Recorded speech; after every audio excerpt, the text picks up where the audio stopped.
আপোনালোকে জানে যে বহুতৰ মনত এটা প্ৰশ্ন আছিল যে ছিংগাপুৰত গোটেই ঘটনাটো সংঘটিত হৈছিল অসম আৰক্ষীয়ে কেনেকৈ ইয়াক তদন্ত কৰিব বা বহুত ক্ষেত্ৰত আপোনালোকে দুই এজন ৰাজনীতি কৰাৰ ব্যক্তিৰ বিবৃতিও শুনিছিলে যে অসম আৰক্ষীয়ে ছিংগাপুৰত যোৱা নাই, অসম আৰক্ষীয়ে অমুক কৰা নাই, তমুক কৰা নাই, গতিকে ইয়াৰ গোচৰ কেনেকৈ চলিব।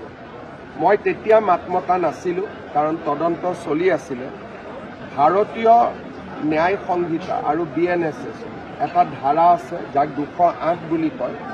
208 ধাৰা মতে আমি যদি তথ্য পাতি প্ৰমাণেৰে ভাৰত চৰকাৰক সন্তুষ্ট কৰিব পাৰোঁ যে এই গোচৰৰ তদন্ত আৰু ইয়াৰ বিচাৰ প্ৰক্ৰিয়া অসমত হ'ব পাৰে, কাৰণ ঘটনাৰ আৰম্ভণি অসমৰ পৰাই হৈছিল, তেতিয়াহ'লে ভাৰত চৰকাৰে এটা অনুমোদন দিব লাগে যাক চেংচন বুলি কয়।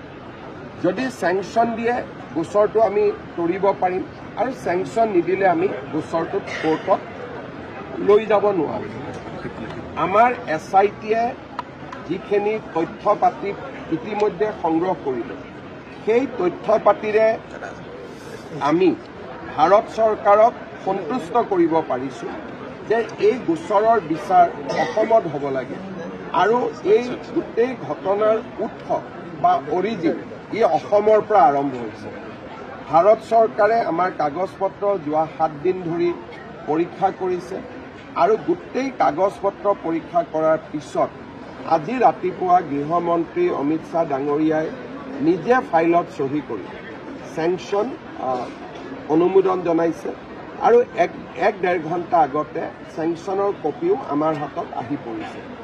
জুবিনৰ উপজা দিনটোতে ন্যায় দিয়াৰ এটা বহুত ডাঙৰ বিশাল পদক্ষেপত আমি সফল হ'ব পাৰিলোঁ।